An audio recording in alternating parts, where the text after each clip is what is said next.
Hello and welcome to the Bothering Strangers podcast. My guest today, you might have seen him on Crazy Ex-Girlfriend, maybe Stephen Colbert. He even has a Comedy Central little special. My guest today is comedian and actor Danny Jolles. How's it going? Oh, it's going wonderfully. How are you? I'm good. I was nervous about saying your name there. I was like, I forgot to ask. Oh yeah, it's jawless like I don't have a jaw. I was like, all right, I'm just going with the J. Like, I'm just going. I'm happy Yeah, to. jawless like I don't have a jaw is the way to do it, and it's great. That was like a big comedy game changer for me. Was the day I figured out how to tell people how to say my name. Huge day. Broke some barriers that day. Well, for years I was like, it's jawless, like jaw. Just say jawless, and they always get it wrong. And then this one guy was like, oh, like you don't have a jaw, and I was like, well, that changes everything. That's exactly what. A new perspective and everything. Wow, that's exactly what I needed to hear. It was amazing. That's so that's so funny that you say that. It was great. So we were thrilled. So now it's Jolles. That's me. Dallas, there you go. All right, well, you're in New York now, but you were in LA for a while. And I'll be in LA. I still live in LA. Yeah, LA is my home. LA is your home. It's true. LA is my home. New York is my adopted home for the next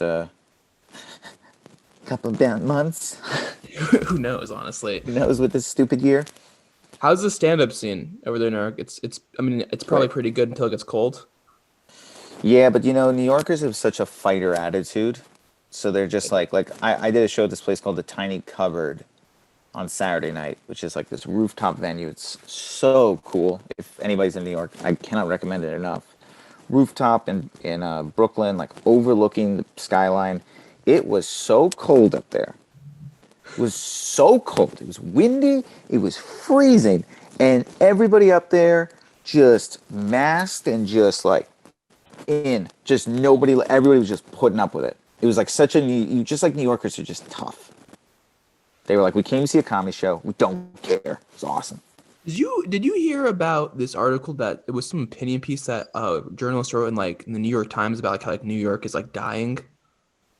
Yeah, and then Seinfeld came back at him Oh, wow. beautifully, and it was so true. I mean, like I went to college here and lived here for years, and like the notion that New York could die That's is so crazy. crazy to me. It's just like this city was built on perseverance and on like overcoming, and it's like the notion that this would in any way destroy it. New York is, by the way, when you go into New York, it's bustling these days. Yeah. Like the mask, and everybody's so on board with the masks when I'm Really? in there. Oh, unbelievably. Amazing. So impressed. People are always flippant, once they like arrive at places, kind of like taking things off a little bit once they're like in their space. But it's like when you see people walking down the street, everyone's got a mask. Nobody otherwise. So that's so nice to hear. I never even thought of that. I Yeah. feel like if any place is gonna die, New York will be like the last. Yeah. Oh, the idea that this would in some way shake a New Yorker is just like insulting. Yeah, I don't. I mean, yeah, It's especially crazy. like I The feel city's like alive and well. hot taker, but I feel like after like 9/11 happened, like there was no like just everyone got so much stronger in New York and like so much more became so much more of a fighter. It's like there was no chance at that point. It's an interesting take. It's a hot take for sure. Yeah, I which I don't normally do. Oh, hey, look at it. Let me say this is a safe space for hot takes.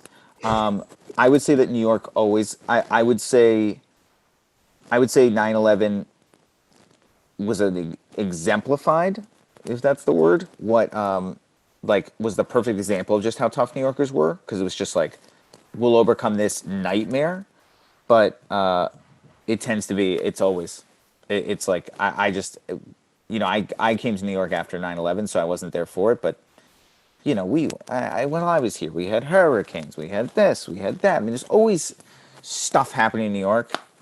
Everybody just always was like, it's also just so many people. It's like it's just a great city. It's the best city. Oh, if I ever have money. If you ever have money, New York, Yeah, if I ever have money. New York's a tough place to live if you don't have money, and that's how I was when I was here. And it's like just a tough city with no money. But if I ever have money, to you can live in live New it York, up. If you have money, you can live it up there. to live in New York City with money seems like a dream come true. And I can't wait to someday experience it, hopefully. I go to like the Upper East Side and just You just the amount of money, because you just spend so much money in New York. It's just a town that takes your money. do you is it like do you not find that in LA? Yeah, it's very easy to not spend money in LA, I think, compared to New York. Why do you think that is? So you have your car, which is a built-in expense. So going places, it doesn't cost you anything. You go to a show. Beyond what You you're go to already a show paying. and you leave at 2 a.m. Doesn't matter. New York, if you're doing anything but taking the subway, it's a cab, Uber. It's going to cost you big. Drinking is so a part of New York culture in a way that LA isn't. Really? And specifically the bar scene. In LA, there's so much drinking at parties that's not as expensive. It's like you go to a bar in New York, you're going to spend money. Everything's expensive. Everything's expensive in New York. There's so much food. You're just always eating. It's just you're always doing. New York. The beauty of New York is you're always doing something, and the downside of New York is you're always doing something. So Yeah. you're always spending money. So that's interesting because like obviously LA is expensive too. Oh yeah. Well, I mean, Like listen, we're comparing two massively expensive cities. yeah, oh yeah, exactly. But So when I moved from New York to LA, I was like, oh, my money goes so much further in LA. how you like a lot like twice as far? Like how like I don't know about twice as far, but a like solid amount. significant? Significant. Rent is cheaper for nicer places. Rent is The cheaper, car that's true. expense, the car expense is, maybe a little bit more than the subway expense, but you know, not by too much. And I that's feel a like you don't car. think about it as much too. You don't think about it as much. I don't know. I found LA to be much easier than New York monetarily. Tougher city to live in as far It's as not easy. happiness goes. It's But yeah, because easy traffic just saps all the traffic, happiness very out of easy you. to be lonely in LA. LA can be such an isolating city. I've heard that complaint about people like you've lived in both places where it's like the car culture ruins the, Car community. culture, and it's just like it's so easy to stay in LA. It's hard. Remember, there's less to do, so it's just it's like to go do something in LA involves work. You got to figure it out. Yeah. I'm lucky, and you're lucky where comedy gives me a thing. Yeah, Comedy gave me a friend group it's a beautiful and community. an incredible community that I'll defend till the day I die. But without that, I definitely can see how it can be isolating. And even with that, I found it isolating at times.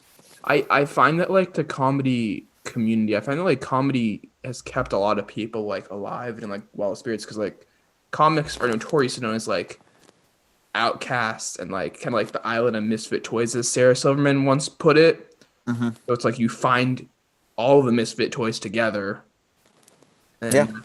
and then like that's what keeps you going. I have found it to be such a supportive community on the whole. We obviously have our issues, but on the whole, I just think comics are the best. And I think you have to be in it for a bit. I think so many people come and go. I'm always like that. I think people who poo-poo it are people who come in quick and are like it can feel very insular. At first, it's pretty isolating, like not It is, knowing but the anyone. thing is because so many people come in and so many people quit after 6 months. So it's like Yeah, even because I love doing mics to this day, if I'm at a mic, I consider myself someone who I'm always want to be someone who's friendly. I've always tried to make myself somebody who I'm like anybody can approach me, right. and I'll always talk to you and make you feel welcome. But so many people come and go so fast. It's like hard in that first. But if I see somebody for more than 6 months, inevitably they will form a family. They will become part of the family. Like it's just that initial 3 months that when I see people write things like I tried stand up and it was so isolating, I'm always like, you're probably only there for 3 months. How long were you really doing it? Yeah, If you go there for 6 months every night, you will have a friend group for sure and be a part of the community at the end of 6 months. yeah, You won't be good at stand up yet, but you will be a part of the community. yeah. Because like my first 2 or 3 months, I was like in Orange County, but then I had to go back for my senior year of college, and I Yep. still did stand up over there, but like leaving Orange County. Yeah. didn't help anyone, but I Of still course. developed initial bonds from those. Yeah, and they probably thought you quit, which is fair because it's like most people don't do this, which is more than fair. And then I It's came tough. back and it was all And then good. you came, yeah, and everybody was like, "Oh, amazing! You're still doing it. Oh, awesome, awesome, awesome, awesome!" And then you're in, and then you're a part of the community. And the OC community is great. I love doing shows in the OC. Very underrated. Very Really underrated underrated. comedy Some community. really good comics come out of there. No one knows. Thank you. Thank you so much for saying this. No one knows it. And I'm not one of these people. I'm not one of these comics, but like a lot of good comics are coming up from there. Oh, for sure, for sure. People forget it. Taylor Tomlinson once was dominating that scene. I actually didn't even know that. Taylor Tomlinson was once Is she down there. from Orange County? I don't know if she's from there, but that's where she was dominating when I first met her. Wow. So she was originally Orange County before going to LA? God, I don't want to be quoted on this. I'm pretty sure she was down low early.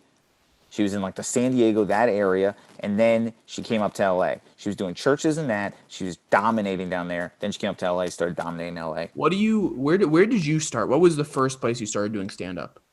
So the first place I ever did stand up was in Virginia at a place called Wiseacres Comedy Club, which was in the basement of, I want to say, either a Holiday Inn or a Motel 6. But it was a Wow. disgusting comedy club. I was 16. You did 16 was the first time you Yeah, yeah. But I don't consider it my start. Yeah, so where did you say you started? I started in New York City. Started in the city. Okay. Yeah, yeah. Like the first time I ever did stand up was in high school. I would do it every 6 months. I'd rebuild up the courage, but it was that experience of I'd go in, they all knew each other. Nobody really wanted to be my friend. Made sense. I was a 16-year-old who was coming in every 6 months. And so, it felt very like, ooh, nasty. Then I went up to New York City. I got into UCB. Okay. That Yeah. was like my first step. I was like, ooh, UCB, improv. Improv was so friendly, right? Very, very friendly. Feels very friendly out of the gate. So I was like, oh, this feels safer for me. And then I got into sketch comedy. So I was doing improv and sketch. And stand-up was this thing I would do, again, every 6 months, every 3 months, a little bit more frequently, but always with this air of like, I don't know, this is scary. These people like seem very, so insular. I got that vibe. Right. And then slowly I just started falling in love with it. And, it was this thing of like, all right, by sophomore year, doing a little bit more. But junior year, I'm not doing improv anymore, basically, by my junior year. I'm just doing sketch and stand-up. And then senior year, really starting to like split time between the two. And then, if you really want to know the story, I was doing the improv, sketch, and stand-up. Right as I'm graduating college, it was right during that period where I went to NYU for acting, and I was like having the realization of like, oh, I'll never make it. Like, acting is not for you if you don't have a connection. Like the industry just doesn't want new people. There's no way in really. Like they don't, like I was like doing pay to play auditions and like just Yeah. and You just still like do you still feel that way? yeah, I still think no. Well, I'll say this. I think casting directors are the best, and I think casting directors are always looking for new talent genuinely from the Yeah. bottom of their hearts. Probably, yeah. Casting directors are genuinely looking and fighting for new young talent. And there's so many examples of it. Felicia Visano, Gina McCarthy, like all these people who I've watched them hunt. Even my friend, I have a friend, Katie, who works as a casting associate, watching how hard she hunts for new talent. I don't see that from agents and managers, for the most part. And I don't see that from, and even like, you can get the audition through these, but like any big role, it's so hard to get if you're a no name. And I just was having this panic of like, oh, I went to NYU for all these years and I can't get auditions. It's not even like I'm not booking. It's like I can't audition.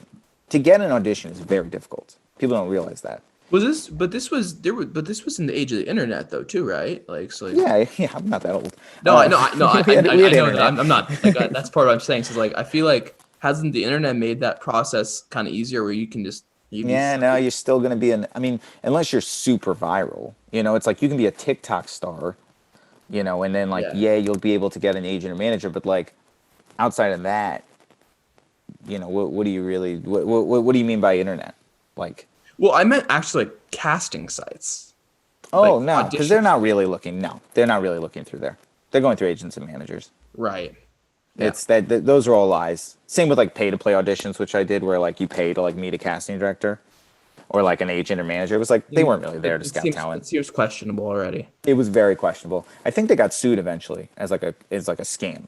It was like this Sounds is like a scheme. It was absolutely a scheme. And I gave them a lot of money because I was trying to figure out any way to get noticed. And then right as I graduate college, my friend Lindsay is like, "Hey, I got free tickets to this.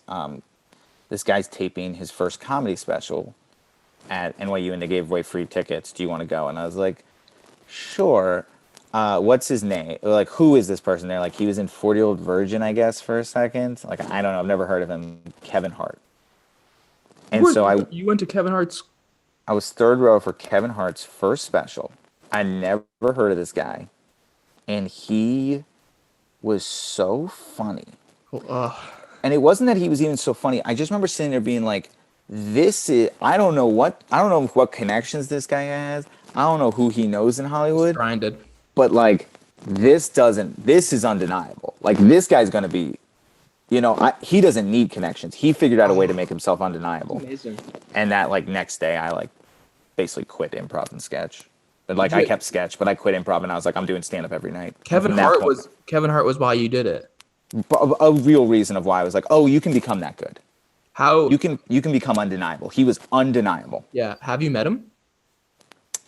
In passing. I've never told him this story. Oh, I hope one day you get to tell him the story. I see Kevin Hart around at the clubs, and we will pass each other, but you always want that coworker, attitude. So I've never been like, you're the reason I'm here. I've just always been very like professional around him. So I've met him, very nice guy, but I've never told him just how much of like an impact he had on me.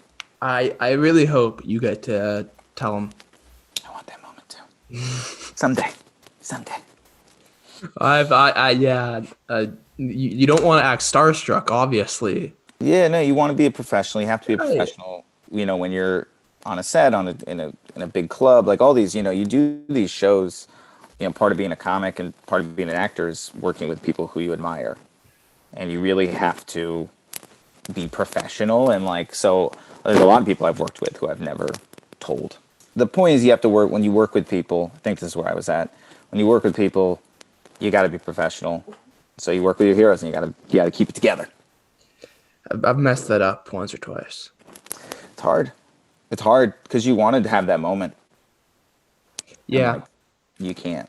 I want to. For me, it's Sean Evans, the host of Hot Ones on YouTube. Sure.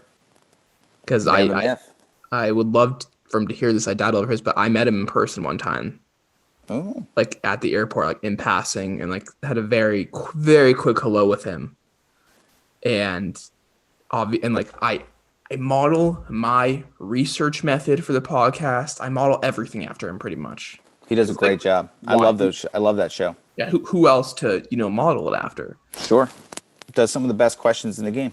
It's insane. He does research. It's like him and his like business partner do research together, but it's unreal like how they find stuff. Do a great job. So you stopped him in the airport? Yeah, he was wearing it's so funny to me now thinking back on it. He was wearing like a powder blue Adidas tracksuit, like bottom and top. Now you're gonna have to explain to your listeners why I've suddenly become a moving person. Oh yeah, of course. Danny is moving as he talks. If you're watching this YouTube, Danny has dropped 500 times now on this call, and the 500th time he said, "That's it." Yeah, actually, like all in the last 5 minutes too. Yeah, no, it was this thing where I warned you ahead of time. I was like, I think this might happen. Yep. And then it was doing great. We were doing so well. And then, the third time I was like, you're never going to be able to edit this together if it continues at this frequency. No, it was going to be hard. So if you got to move around, do it. No.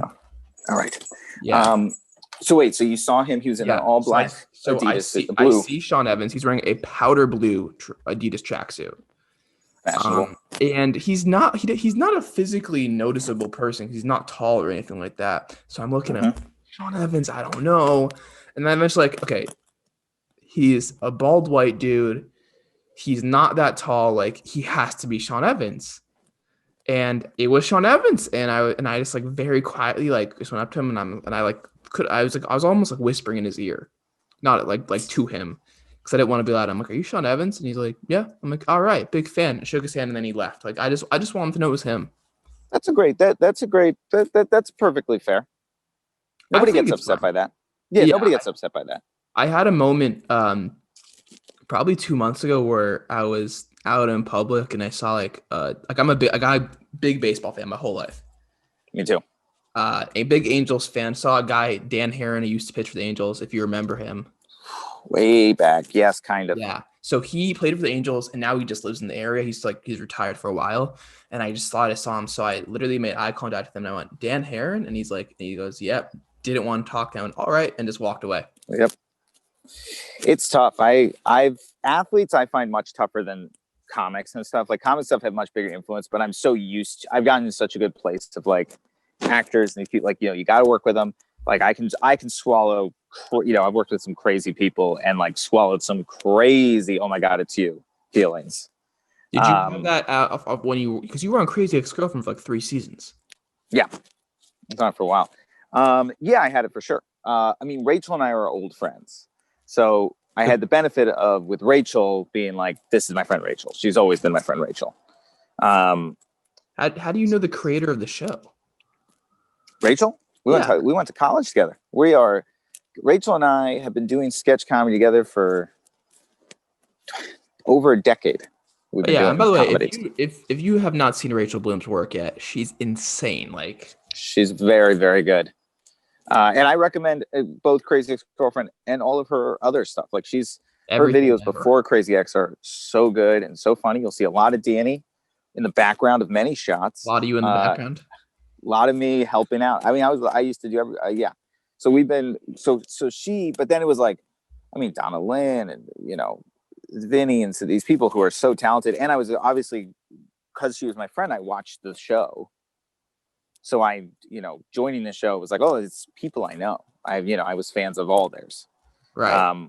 But that's just a swallow. You got to swallow. You cannot be on it. And I've seen people do it where you're on a set and you're intimidated by somebody. And it's like, you can't, it'll show up on camera. It's weird. You're going to get in your head. Like you got to like swallow that. Who was like the most famous person that you think like cameoed or was on it? Like who do you think on that show had that effect the most? Because I don't remember anyone like incredibly famous. Honestly, I'm trying to think of who was like probably the most famous person who's on the show. There were a lot of famous people who came in. Weird Al came on the show. Oh yeah, he did. That was a big deal for a lot of people. That was a big one. Weird Al was probably like the biggest. Like, oh my God, it's Weird Al's on set. Weird Al's going to be on set. That was such an that was like such an odd cameo for me to watch.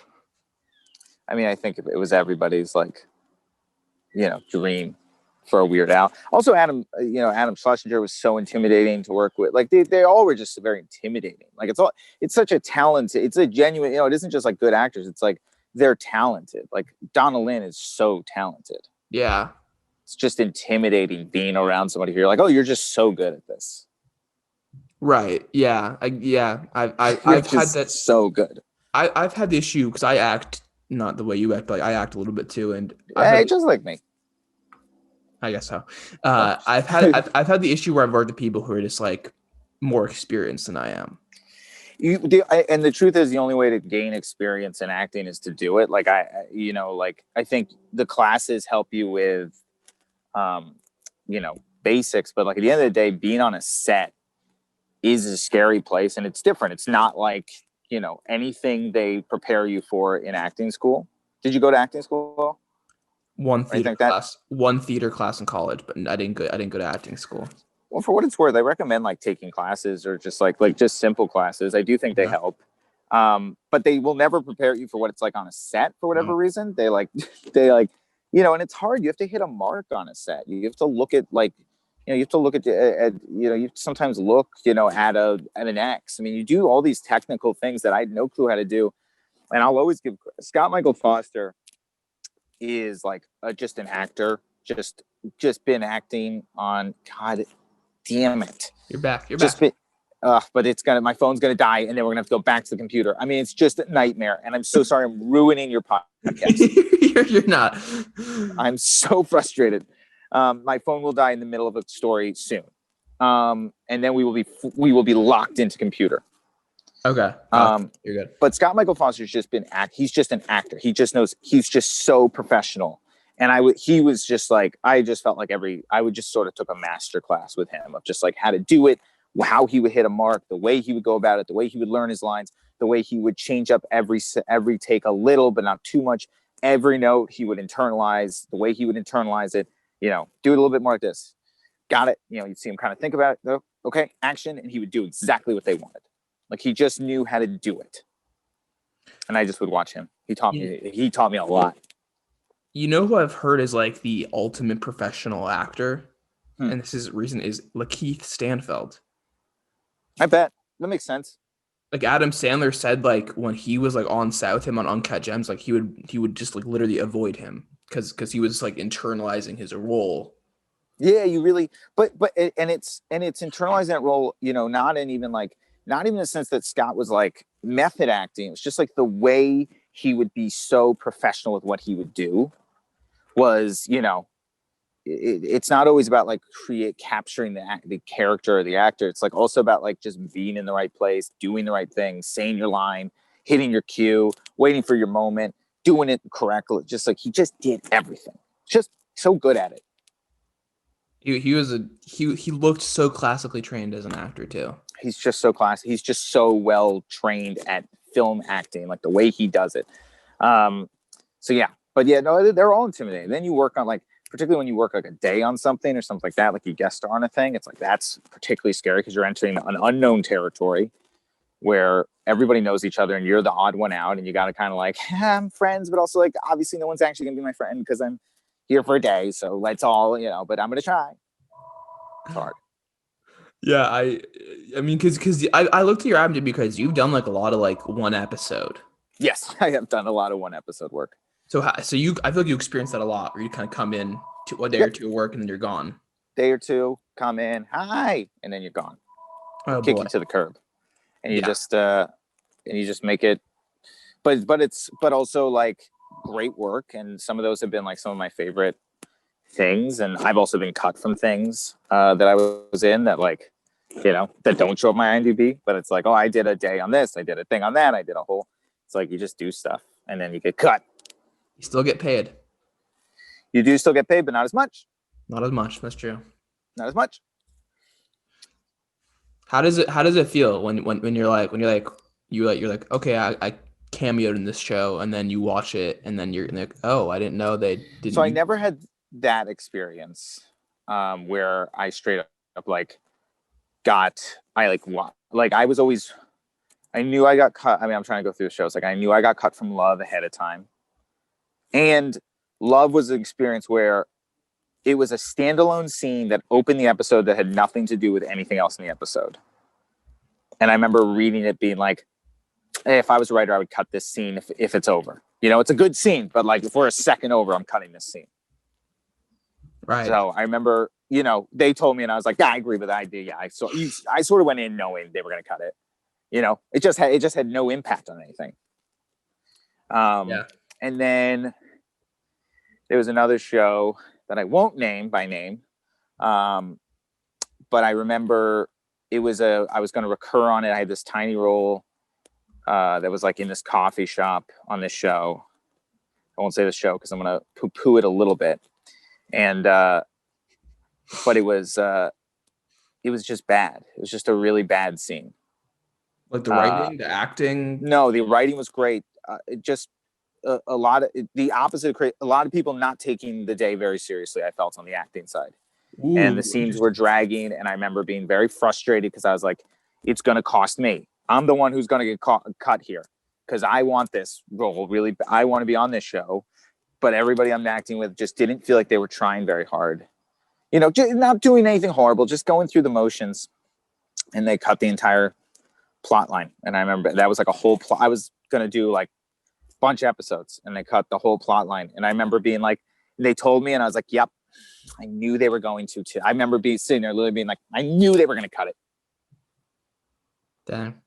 Nobody was taking it seriously. And they all get to keep their jobs. And I was the one that got cut. Completely. Never appeared on really that show. That's really very frustrating. So So yeah, you have experiences like that one also. I can't. Oh my god, that Did you was there any show that you were like that you really wanted to get a cameo on? Like, 'cause like I know in one of your specials you talked about Ballers. I almost got on Ballers. Okay, you got into that story there. I was so close.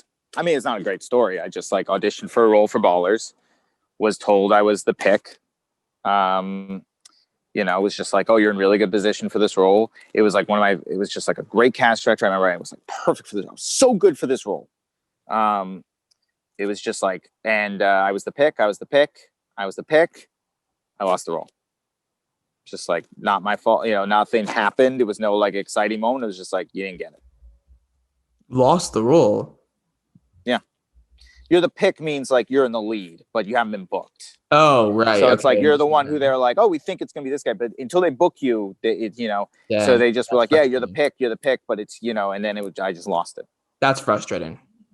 It was, and I was really close. I was really excited to be on Ballers, and it was a great role, and it was a role that I really felt like I could have made really good, and instead it was you would never know the character. If you watch Ballers, you would never know this character could have been, in my opinion, better. It went to the wayside, I felt. I'm curious who it was. I can't tell you. I watched Ballers too. Dang. I can't tell you who it was though. I know. You're right. Did you? By the way, I think I'm with you. I think The Rock is actually a really good actor. He's incredible. I think he's been casted incorrectly, not in Ballers, but in certain movies. I think he's been casted incorrectly. But like his wrestling days, I'm not even a wrestling fan. He killed it on the acting in his wrestling days, which I know you're actually a fan of wrestling. But like there have been certain movies where I was like, he did well. He does very well, and the truth is like I think he's a better wrestler than he is an actor. I think he's a good actor. I think I agree wrestling, just what he did was so much harder. But he's very good at picking roles that make sense for him. The thing, honestly, I think with him is, if I were in his representation, I'd be like, the thing is, he's so good with a live mic. He's so good at being charming and interesting with a live mic. I would keep him. I would really try to work that role with him in particular, because I think you don't see it when he acts. When you see him act, it's like, yeah, he's an actor. Like that's part of my bit, is it being like, it's not hard for him to act. So that's so easy in comparison. It's the improv. It's like, it's the improv. It's the live. It's the fact that he can be in front of, he's somebody who could host the Oscars and feel zero nerves. He can do that. Yeah. In a way that many actors can't, and many performers can't. He has been in front of Madison Square Garden and for an hour been the only thing everybody's been looking at. Yeah, everything at this point, because like we forget how famous he was once upon a time in wrestling. He was the guy. We forget what he did for wrestling. Yeah, he was the guy. He's had some of the greatest matches. I don't want to say revolutionized the promo, but I mean, put in elements in, talking in third person, the catchphrases. I mean, these are all things that existed prior to him, but like, he just took it to another level. I mean, he just was so big. And turned heel, turned fit. Just changed his character, so many times, so many different times. You're like a Virginia guy, but you're like a DC sports fan, right? Huge. So like, what was your like what was like your like top fan moment of like a DC team? Last year going to the World Series. Oh, the Nationals? Yeah, my dad and I went to the game, and that was like just such like an emotional. To go to a World Series game for your team is just with your dad. It's just like such a special moment to get to live. That was just so special. And my dad, it's also like sports is so a part of it's such a part of my dad and my relationship, in a wonderful way. So we were together when the Capitals won the Stanley Cup. We went to a World Series together. Like, these are both incredible memories, that we happen to get to do together. So those are probably the top ones. Unfortunately, the football team has caused me nothing but sadness. I really have no positive. The RG3 season is really my only positive memory of them. It's sad. Yeah, it's not good. And then the Wizards are very, I've had some wonderful time with the Wizards. Well, you were probably like a teenager or something, probably a lot younger than that when Michael Jordan played for the Wizards. I did. I got to see Michael Jordan play live. That is true. But that was not as special for me as it was for others. I did, I get to always say I saw Michael Jordan play live, which is a nice thing to be able to I say. did too. Oh, very cool. I was During like the Wizard a time. young child. Yeah. I got to see him. I was old enough to know. I remember, seeing him live. You saw just how much shit he talks, which is like awesome. Yeah. He just does not stop talking when he's on the court. But so I got to see Jordan play live. That was also though, but we weren't good. I've always liked good teams over cool stories. So yeah, I feel like he made the team worse, honestly. he Because made the he team a was such a shell. spectacle. He was such a It shell of was, himself too. Then yeah, he also broke Kwame Brown. I mean, we could go on all day.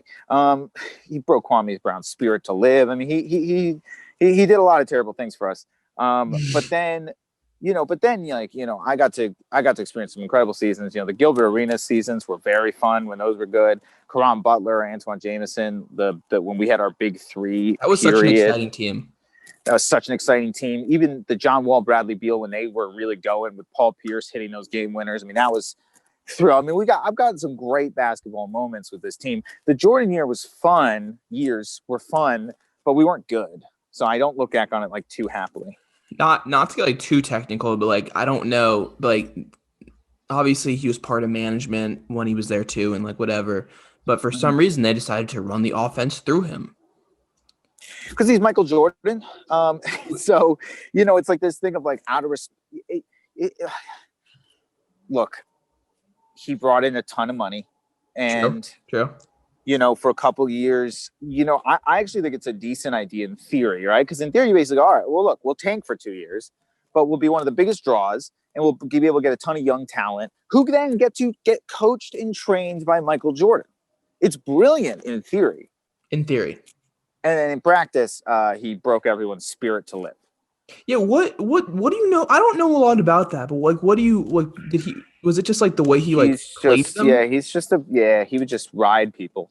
He's a very tough guy, and he would ride people. And so he'd ride like Kwame Brown, a couple of these other guys, who were young, playing with their, talk about playing, working with your idol, working with the greatest basketball of all time. You get to play with him, and he just would make their lives living hell.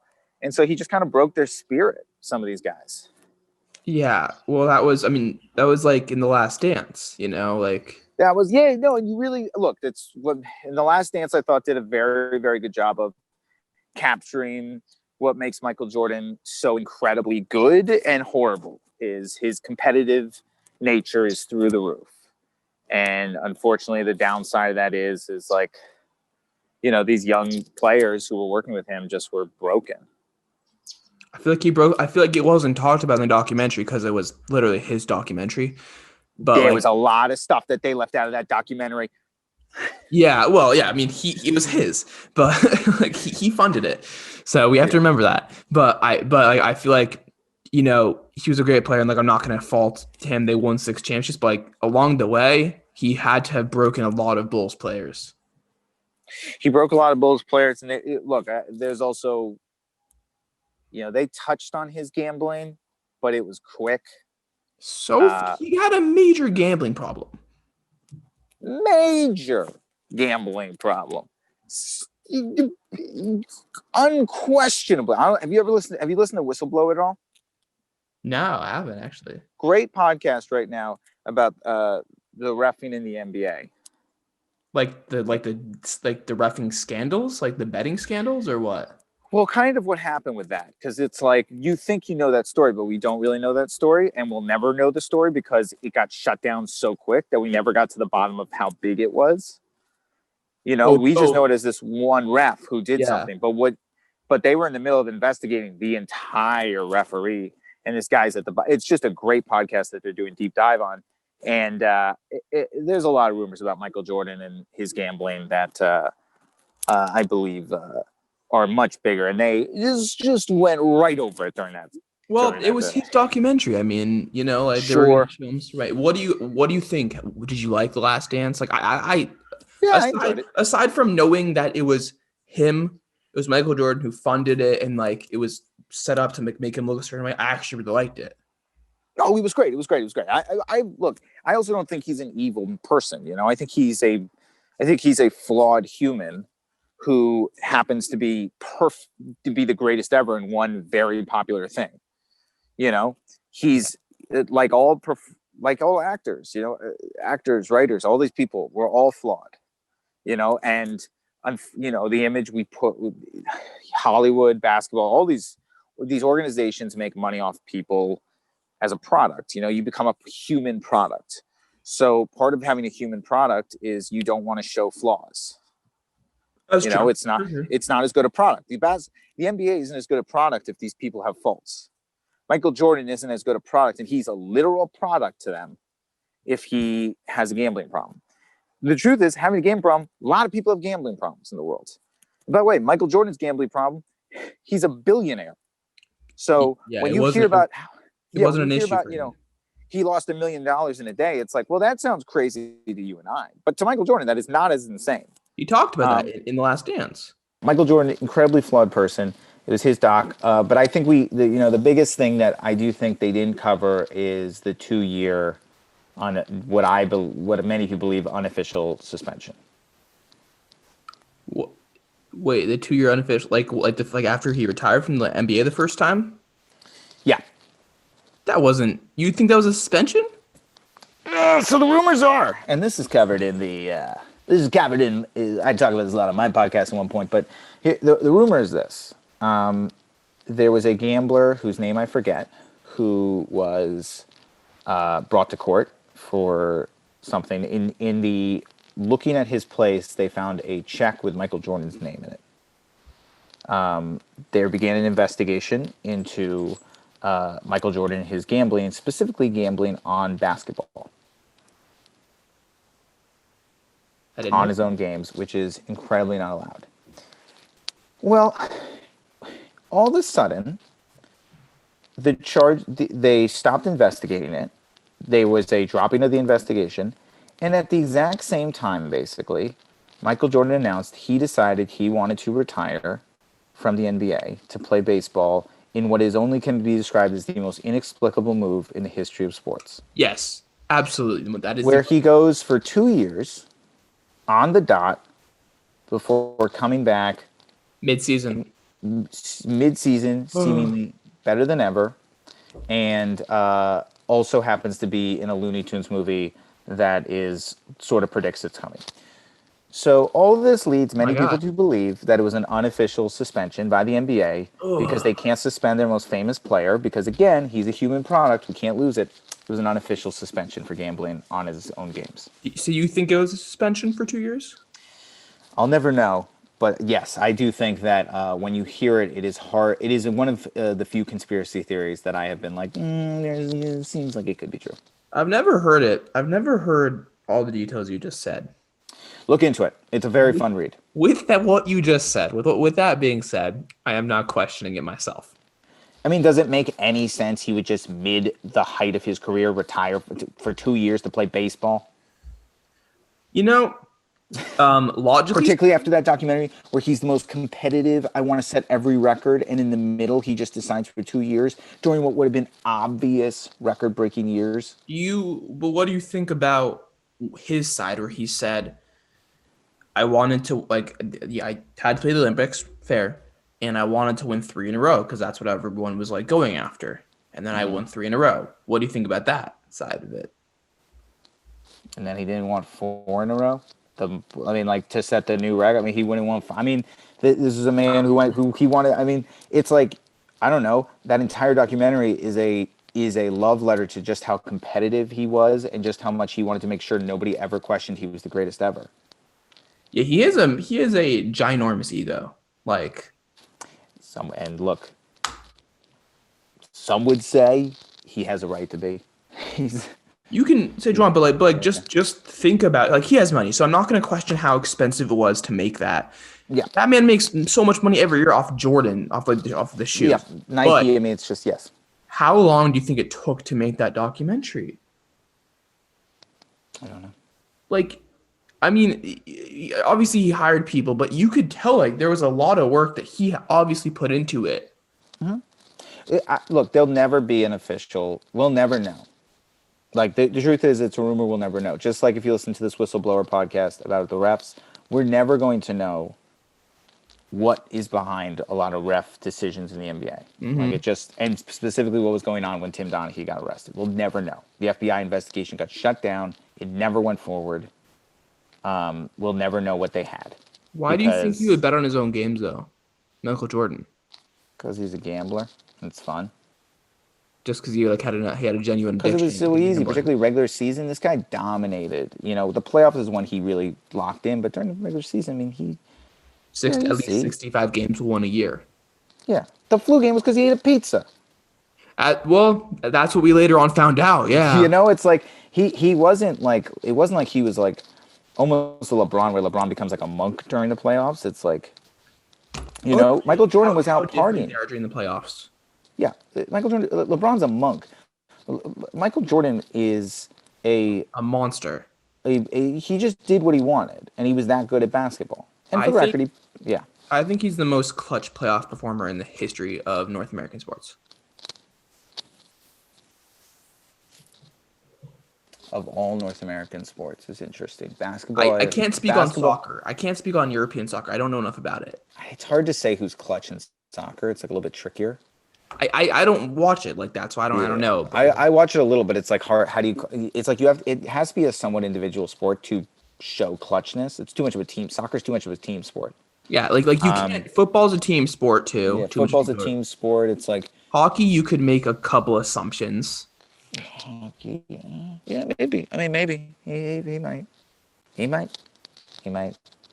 Like I'm a LeBron James fan, but he's not the same player.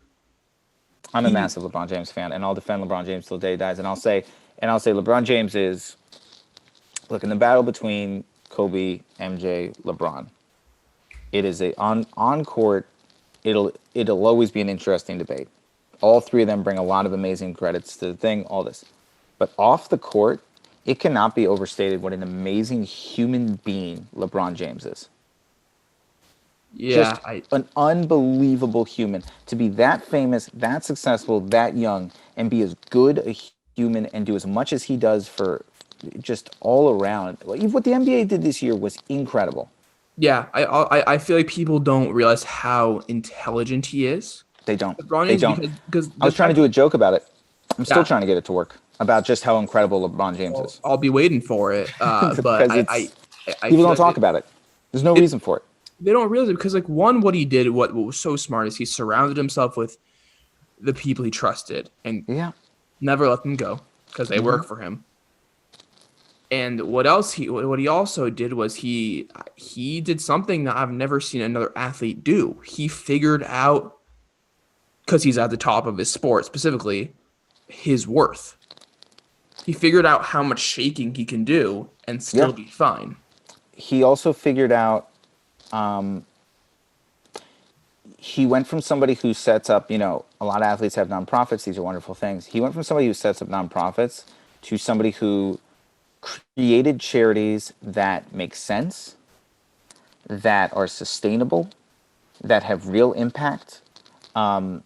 His school in Akron, in Cleveland, and the way he gave his money, his foundations are incredible. Also, his transition to Hollywood is insane. Spring I'm Hill is waiting for Space Jam 2. I'm so excited for Space Jam 2. so excited for it. Spring Hill, his production company, like they make a lot of stuff. He is legitimately And his in show the on Hollywood HBO, scene. The Shop. His show on HBO, The Shop, highly recommended. Phenomenal. One of my favorite shows on TV. Yeah, Genuinely. and when the NBA came to a stop this year, and LeBron James was one of the people who really did some stuff. Again, it was this thing of, and I heard people. This is like a critic, and this is a lot what I do on my podcast. I'm sorry, I'm hijacking your own, but I like it. a lot of people talk about when the NBA came to a stop, being like, what difference are they making? What does this do? It's performative. And what LeBron James has been so good at is, while it is not just performative to stop because it was drawing attention, what he did was they really figured out a way to make sustainable change with that stoppage. One of the things they did was they forced NBA owners to turn their stadiums into voting centers. Oh yeah, with the boycott. Yeah. Every single major city now. Part of the reason you're seeing so much voting is because of genuinely the NBA dramatically shifted the voting pattern this year, and I do think the out the like not output. What am I looking for? The amount of people voting this year. It's a lot to do with the NBA. NBA has dramatically led to the voters coming out like they have, and that's incredible, and should be. And truly, they've made a true impact. Yeah, yeah. I mean, yeah. This is awesome. I've never seen an athlete figure out how much of an impact they can have. Yeah. To LeBron James. He's just incredible. So I'm such a LeBron James fan. But I will say that I find that aside from that, I find that Michael Jordan and LeBron James are completely different players come the playoffs. Completely different. LeBron James is they're completely different players, but I've seen flashes of Michael in LeBron. But also LeBron is so team based. So it's also hard to say. LeBron would rather pass to the open guy than take the shot himself. I don't think there's anything wrong with that. Yeah. I'm saying I don't think that's wrong. I think people look at that as a sign of Michael Jordan was better and more clutch. I think it's who LeBron is. LeBron just doesn't. He just wants to win. Yeah. You know? Also, he doesn't care. He doesn't care about his legacy. It doesn't seem like from an NBA perspective at this point. He's already got it. You know, it's it's also like he's got the legacy. The legacy is there. He said it. He's like anything at this point is just like a cherry on top. He's like, it's all about my kids and like just that's it now.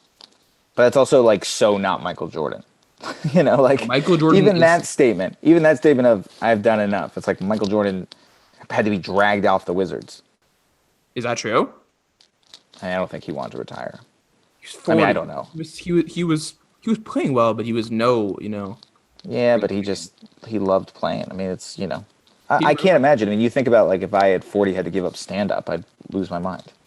I've almost lost my mind during this COVID period. But however, I feel like as an athlete, like you have an expiration date coming if you're really good when you're 40. You do. But I'm just that. But still, we all know, there's certain things in life are coming, but still when they hit, you're like, I can't believe I'm here. Yeah, like Steve Nash was talking about that. Like his last season on the Lakers, he said he was like working out twice a day, like more than he ever was in his career, and he was just not creating the same output. So you just kind of realize at a certain point, it's like, this is my last season. Like, I can't imagine. I truly can't imagine. Yeah, it's just so tough. I don't envy it. What about are you a big Dikembe Mutombo fan? Well, obviously I talk about him in my joke. Where did you learn that story? It's just a rumor. It's just a rumor that's out there. It's like it's talked about. It's one of these like fun sports rumors that I hunted down and I just think was so funny and so interesting and like I'd say once a year it comes up in some like interview or something. Somebody brings it up, and it seems to be true. It like gets so it's just one of those things where like if you're again, I hunt interesting sports stories. That's like my thing.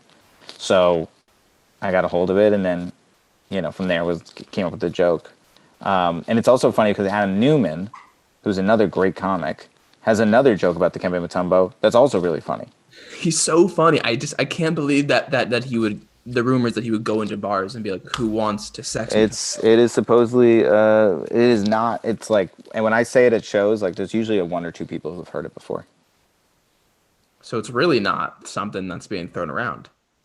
It's no. I mean, but yes, it's not talked about a ton. I mean, I'm sure it's not his favorite rumor. I think he has kids. I think he's been married a long time too. He's an amazing. Well, part of when I wrote the joke is I was like. I wrote the joke. It worked. I was like, oh my God, I think, it was crafty. I was like, oh, it seems like it's really working. I got it. And then I just had this moment where I was like, what is Dikembe Mutombo like? Because if he's a bad guy, the joke is completely doesn't work. I am saying, this guy was ahead of his time with how woke he was. And if like he has a bunch of, stuff on his history, it's not good. And I looked at Dikembe Mutombo is an incredible person. Incredible. The work he does for Africa, unbelievable. Unreal. So it was great because I was like, oh, the joke truly holds. Yeah, I mean, I feel like because like the premise of the joke, for those that don't know, is just like that you go into a bar, be like, who wants a sex matumbo, and then like a woman, or be like, okay, yeah, me, and then they would go. That's the most baller thing. Like that's so So baller. baller. But it's also, yeah, and then, I talk about how woke it is and all that, and like, how actually he's a very good guy for doing that. But it doesn't work if, I don't like saying things on stage I don't believe. That's like a rule of mine. I won't say anything I don't believe. Like philosophically, or like that you don't believe actually happened. Actually, more philosophically than actually happened. I'm willing Okay. to fudge details. I'm not willing to fudge like I won't say something and afterwards be like my rule is I'll never say something on stage and then at the end be like, I'm just joking. I don't like Yeah. that No, for excuse. sure, I'm a for big sure. fan of like, if you disagree with me, you disagree with me. Sure, sure. You I'm with know. it. So with that joke, I was like, I can't say this joke if he's a bad guy, Right, but he's right. not. He's the best. Yeah. Do you know any comics who just, pretty quickly just kind of started hitting? Like who are those? Who are those like one in a million kind of people? I don't know. I Pete. don't know either. I'm like trying to think. Like Pete Davidson was such a unique I don't person. understand his fame at all. I don't get it. I do. I think he's really good, He's and I good. I think just that don't understand how he hits so well. he was so good on SNL at being Pete. Like he knows exactly what he does. He knows his voice so well. And I remember we were in New York. Do you know him You know, personally? no, not really. But I remember in New York, he showed up, and it was like this young kid, and he had all this heat, and he was opening for Nick Cannon, I believe. That's crazy. He was opening for Nick Cannon. He was like a teenager, and it was like, who the hell is this kid getting all these shots? And I remember seeing him go up, and he was just like one of these guys who you saw go up, and it was like, he was really good. Like you just kind of had to do like that thing of like, and that's kind of the beauty of stand up is, you feel like sometimes you see somebody and you're like, who's this young person getting this opportunity?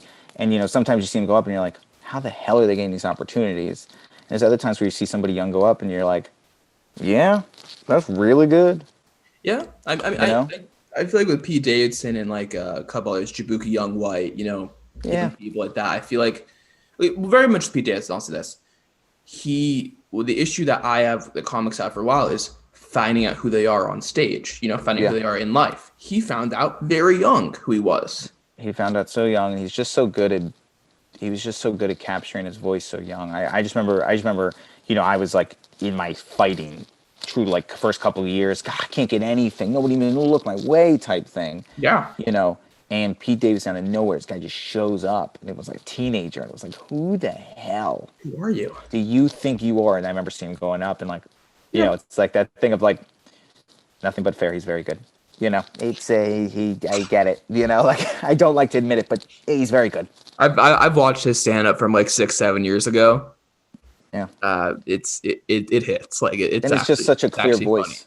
Just such an infuriating clear voice in a way that I didn't even have my own voice down then. He like at 19 like knew exactly his cadence. So if you're listening to this, two things I ask of you. One is you follow me on social media at Danny Jolles. It just means a lot. Our industry is broken, and it really matters a lot to people who don't understand stuff. So if you can follow me, it means more to me than you realize. It doesn't make sense to me either why it matters so much, but it really does. So if you follow me, and I post new clips on Instagram usually once a week. And then my second one is this, is live stand-up comedy is like hockey. It's just different in person, and you don't realize how incredible it is if you're watching it on TV. So no matter where you are, don't worry about seeing me. Just find your local comedy club, find your local, in these times, field where they're doing comedy, but there's stand-up happening near you, Arc. and go see live stand-up comedy. It's the best art form on the planet live. You got to give it a chance. I promise you'll have a good time. Just go see live stand-up. Go see live stand up. Go follow Danny Jolles at Danny Jolles. Yes, really, really funny. One of my favorite comedians. I didn't tell you that. Oh, thanks, buddy. You're one of my I so favorite comedians. appreciate that. And follow Bothering Strangers on Instagram and my handle, MaxHearing1, on Instagram. Thank you so much for listening. Thank you to my guest, Danny Jolles, for coming on today. Hey, All the way from across the country. my pleasure, and sorry I kept dropping. It's nothing. I'm just happy you stayed positive throughout it, you know? You gotta go. You gotta keep going through. True. It's true. Other than that, everyone stay safe out there. Go watch some stand-up comedy. It's still happening. It's Still different, happening, but it's baby. still happening. Do it. Do it.